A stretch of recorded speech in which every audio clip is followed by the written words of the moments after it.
L'homme quittera son père et sa mère pour s'attacher à sa femme, et les deux ne feront qu'une seule chair. Ce mystère du mariage est de grande portée. Je veux dire qu'il s'applique au Christ et à l'Église.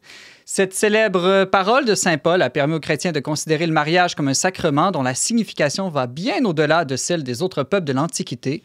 Comment le christianisme a-t-il transformé la compréhension du mariage en Occident? Isabelle Gagnon, doctorante en littérature de l'Antiquité, a fait enquête sur la question. Bonjour Isabelle. Bonjour Simon. Alors, pour bien comprendre comment le christianisme a pu changer ou modifier notre compréhension du mariage, est-ce que tu peux nous dire juste quelques mots, comment, en gros, avant le christianisme, les gens pouvaient voir le mariage, par exemple, chez les Romains? Je pense qu'il y a beaucoup de similitudes entre la manière que le mariage était vu chez les Romains et les Juifs.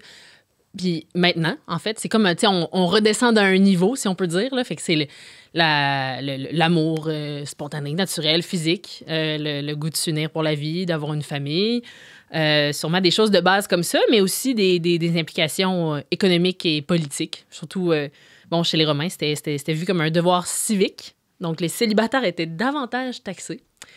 Et c'est un peu vrai sous certains rapports encore aujourd'hui. C'est un peu vrai encore aujourd'hui, en effet, parce que la famille, c'est bon pour les sociétés, ça fait rouler les choses. De fait, même une information que moi, j'ai trouvé assez cocasse, les femmes, quand elles avaient plus de 3 enfants, pouvaient être autonomes. Donc, toutes les femmes étaient sous tutelle, comme les enfants. Chez les Romains, mais quand il y avait 3 enfants, ils étaient émancipés. C'est comme s'ils disaient, t'as fait assez d'enfants pour l'Empire, voici, tu peux gérer tes propres économies et propriétés, avoir des biens, des choses comme ça. Bref. Donc, oui. Chaque époque a ses incitatifs à la famille. Les plus riches se mariaient souvent pour des raisons vraiment sociales. C'est une question de position dans la hiérarchie. Bon, chez les Juifs, il y a une dimension spirituelle qui est quand même beaucoup plus présente que chez les Romains. Les Romains, c'est... Oui, c'est très présent dans l'Ancien Testament. On pense au Cantique des Cantiques. Le Cantique des Cantiques. Donc, la cérémonie elle-même, il y a beaucoup de louanges à Dieu dans la cérémonie du mariage. Il y a une idée d'amour et de respect mutuel et surtout de transmission des valeurs traditionnelles juives. Ça, c'est super important, la transmission des textes et de la culture juive. Une question que je me suis souvent posée, est-ce que le divorce, c'est récent, comme depuis 100 ou 200 ans dans la société, ou ça a existé dans le passé? Le divorce existe depuis que le mariage existe. Genre, je pense que je pourrais m'avancer à dire ça, là, même dans le Code d'Hammurabi, là, qui est genre le plus ancien texte de loi qu'on a. Il y a un homme, c'est toujours un homme qui pouvait répudier sa femme. Chez les Romains, éventuellement, les femmes pouvaient aussi divorcer et le divorce était très courant. Chez les Juifs, c'était possible aussi. Il y avait des raisons comme l'adultère, je pense, hein, qui permettaient le divorce. Puis, à certaines époques, c'était plus fréquent. De fait, à l'époque du Christ, je pense que c'était une période où c'était plus fréquent. À l'époque des auteurs dont je vais vous parler aujourd'hui, c'était moins fréquent. Il y avait même un resserrement des mœurs à cette époque-là, qui concorde bien, en fait, avec la pensée chrétienne. Mais... Ben justement, allons-y. Quand le christianisme arrive, on voit des transformations dans la manière de comprendre ou de vivre le mariage. Qu'est-ce que les premiers auteurs chrétiens, les premiers théologiens, j'imagine que c'est eux, là, tes sources, peuvent nous apprendre sur les transformations que le christianisme a apportées sur le mariage? Je dirais que déjà, saint Paul dit quelque chose quand même de fort. Là. L'idée de une seule chair, c'est très... ça traverse beaucoup de la littérature chrétienne sur le mariage. Mais il y a aussi pas beaucoup de textes qui sont écrits explicitement sur le mariage et sur la notion d'affection amoureuse ou d'affection spirituelle, parce que c'est un sujet peut-être qui intéresse un peu moins les théologiens que d'autres sujets comme la double nature du Christ ou des choses comme ça.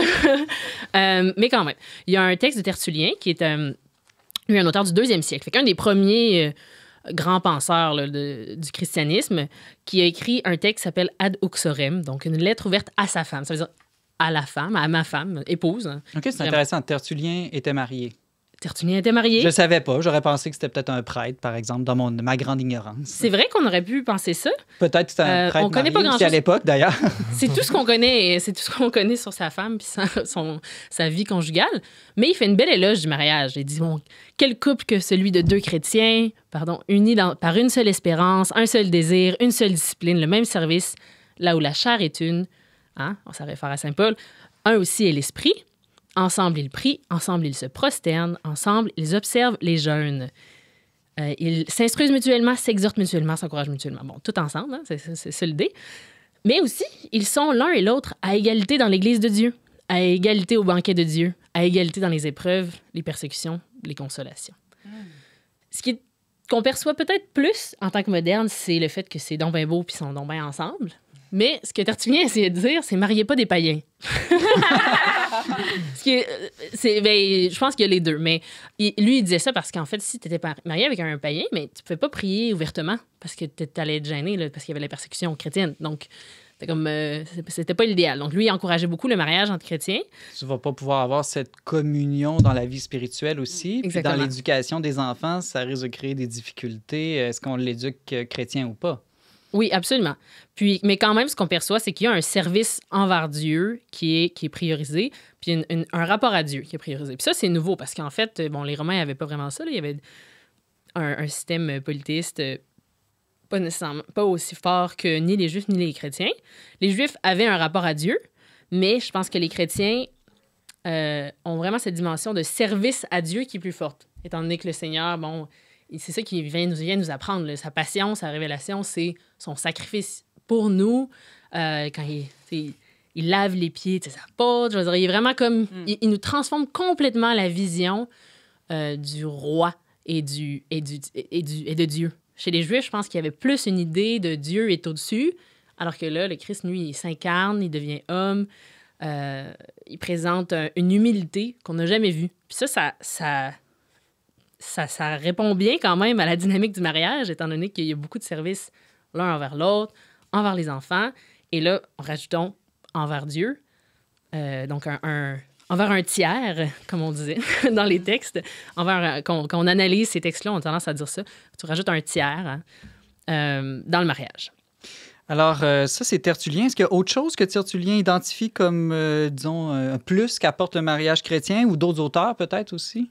Je pense que, mettons, essentiellement, Tertullien, c'est ça, c'est l'esprit. Il y a la dimension ecclésiale sur laquelle il insiste, la liberté dans la foi, dans un mariage chrétien, puis aussi le fait de se tourner vers Dieu, d'être au service de Dieu. Saint-Augustin va plus loin, va insister plus sur l'affection. Fait que là, on avance, on est quelques siècles plus tard, 4e siècle, l'Église chrétienne a beaucoup évolué quand même. Est-ce qu'il était marié, lui? Saint-Augustin? Avant sa conversion, il a eu une concubine, on pourrait dire, là, des enfants hors mariage.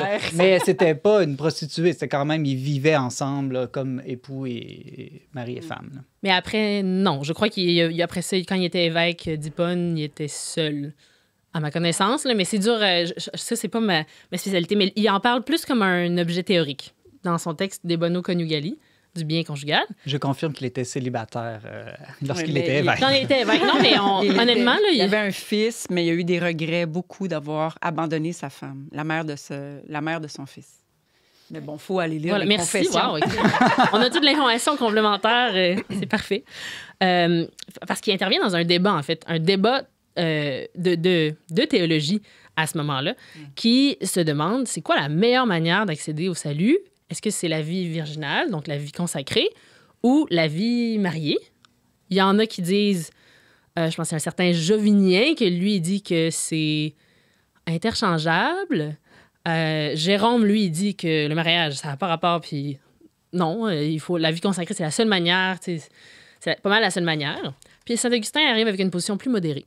Lui dit, c'est possible dans le mariage, surtout s'il y a une union purement spirituelle. Donc, un mariage chaste ou virginal, qui est quelque chose qui existe déjà avec Marie et Joseph, comme vous le savez peut-être. Mais qui est quand même rare et très étonnant, l'idée de se marier sans avoir d'enfants ni de relations sexuelles. La théologie du corps est venue remédier à ce petit problème.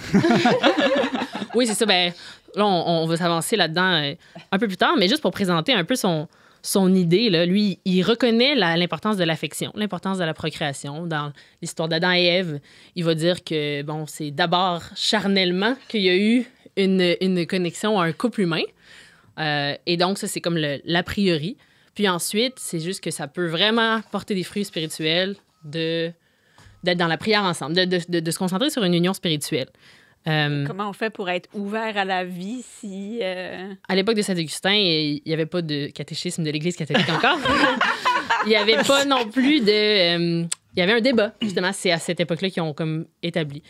On peut aller un petit peu plus loin puis parler de ça tout de suite parce que c'est vrai que c'est le plus intéressant. Là, on se demande ça fait tous pas comment ça se fait. longtemps que pour l'Église, là, vraiment, l'enseignement de l'Église fait la promotion des couples. Là. Non, ça fait depuis Vatican II. Il faut dire que l'ouverture à la vie n'était pas vraiment un enjeu avant l'arrivée de la contraception. Exactement. Fait que c'est vraiment depuis Vatican II que c'est clairement établi. Moi, je pense quand même que puis Saint-Augustin inspire, et donc le rapport à la Genèse et tout ça, ça inspire l'enseignement de l'Église parce que c'est donc fondamentalement, c'est la procréation, c'est une partie essentielle du mariage. Sinon, c'est une vie consacrée. C'est comme c'est des vocations différentes. Puis, il y a aussi une reconnaissance de la sanctification par le soin des enfants et de l'époux. Puis ça, je pense pas que c'était une préoccupation nécessairement aussi présente chez les pères de l'Église. Je saurais pas dire pourquoi sociologiquement, parce que tout ce qu'on a, c'est des textes, des lettres, des traités. Donc, ça nous exprimait pas nécessairement la réalité sur le terrain. Mais mon impression, c'est que c'était moins une préoccupation importante et que culturellement, c'était pas à l'avant de leur pensée, la sanctification dans le mariage, étant donné qu'on n'a pas nécessairement d'exemple dans la Bible on a les apôtres qui vivent une vie d'évangélisation en solo, mais on n'a pas nécessairement de couple chrétien qui évangélise activement dans les évangiles. Bien, à moins que quelqu'un ait un... Priscille et Aquila. Oui, c'est vrai, dans les Actes des apôtres. Oui. Ben, il n'y en a pas beaucoup, là. Il y en a pas beaucoup. C'est moins de l'avant. Mais il y a quand même des textes sur cette question-ci. C'est juste qu'il se disait, procréation par rapport à prière constante. Si tu peux prier constamment, c'est probablement ça le mieux. Et s'occuper des enfants, c'est pas de la prière constante. Mais maintenant, on sait, on peut prier en faisant la vaisselle, on peut prier dans le sens que la prière, la grâce de Dieu nous amène à être en relation avec lui dans des situations vraiment surprenantes. Puis, tu peux même prier en faisant l'amour, tu sais. Absolument. Mais c'est étonnant parce que dans l'histoire de l'Église depuis 2000 ans, c'est tout un mystère qui s'est approfondi, le mystère de la Sainte Famille, tout ça. Puis dans le fond, c'est comme ça devient comme évident aujourd'hui que Dieu est en père, puis il nous aimant comme une mère, des fois avec des entrailles de mère. Ben être parent, c'est une excellente façon de se diviniser, d'apprendre à devenir Dieu, puis à aimer comme lui aime, puis que Dieu devient comme le modèle de ta famille, finalement. Puis même le mystère de Saint-Joseph, c'est intéressant parce qu'au fil du temps, des théologiens ont creusé ça, puis ils ont même repéré que, dans le fond, Saint-Joseph, c'est vraiment un saint à part parce que sur Terre, il a comme incarné de façon la plus parfaite la paternité de Dieu. Il a vraiment été l'image visible du Père pour la Sainte Famille, et ce modèle d'homme pour le fils dans lequel il s'est retrouvé vraiment comme un père là, au sens plein. Donc, en tout cas, ça pour dire qu'à la famille, on n'a pas fini de creuser ce mystère-là puis de s'en émerveiller, en fait. Là. Oui. Oui. C'est vraiment spécial. Moi, comment je regarde ça, ces textes-là, je trouve que c'est comme un phénomène social et historique vraiment intéressant. Là. Il y en a un autre qui est Saint-Paulin, Saint-Paulin comme le fromage. Mais c'est Paulin de Nol, un poète et écrivain du 4e siècle. Puis lui, là, c'est go, le mariage virginal. Puis il dit, c'est ça qu'il faut faire. Puis c'est fascinant parce que même il recommande à un père non, pas un père, à un mari de laisser sa femme, qui a déjà choisi de faire ça, de sacrifier ses occupations spirituelles pour s'occuper de la vie extérieure et de toute la paperasse et la maison, mais en plus la vie extérieure dans le monde, pour que lui puisse vivre une vie ascétique de prière. C'est fascinant, c'est quand même spécial comme sacrifice. Il travaille pas, il fait juste prier. Puis il gagne le salut pour la famille, comme de cette façon-là. Ce qui est fascinant, c'est qu'il y a toutes sortes de configurations puis de réflexions sur la sanctification du mariage. Aujourd'hui, c'est différent. Mais à cette époque-là, voilà, il essayait de penser à ça. Il essayait de penser le mariage de façon spirituelle parce qu'il y a des choses à faire avec ça. Dans tous les cas que tu rapportes, il me semble que le dénominateur commun, tu me corrigeras si je me trompe, c'est l'idée que le mariage devient aussi un moyen pour propulser notre vie spirituelle. Bon, là, tu amènes des cas peut-être plus intenses ou extrêmes, là, mais dans les deux cas, c'est l'idée que le mariage, c'est pas juste pour les enfants ou des raisons socio-économiques, mais ça peut être une manière de grandir dans la vie spirituelle. Oui, bien, je le mentionnais en début d'émission. Moi, je connais beaucoup de couples mariés qui font des défis, et même... nous aussi, on essaie de faire ça, mon mari et moi, puis de faire des défis ensemble pour le carême, parce que c'est la personne, on est vraiment proche dans la vie, dans le quotidien. C'est sûr que c'est la meilleure personne pour nous encourager à aller dans la direction d'une vie spirituelle plus priante, plus douce, plus miséricordieuse. Voilà, c'est une opportunité en or, finalement, d'avoir quelqu'un pour nous aider, puis marcher dans la même direction c'est-à-dire vers Dieu. Ben, tu essaieras ça pendant le carême, tu demandes à ton mari de faire toutes les tâches ménagères pour que tu puisses prier davantage. Puis tu viendras nous raconter comment ça s'est passé à Pâques. Isabelle Gagnon, c'est tout le temps qu'on avait. Merci beaucoup. Tu es doctorante en littérature de l'Antiquité et jeune mariée aussi. Merci et bon carême avec ton mari. Merci à toi aussi.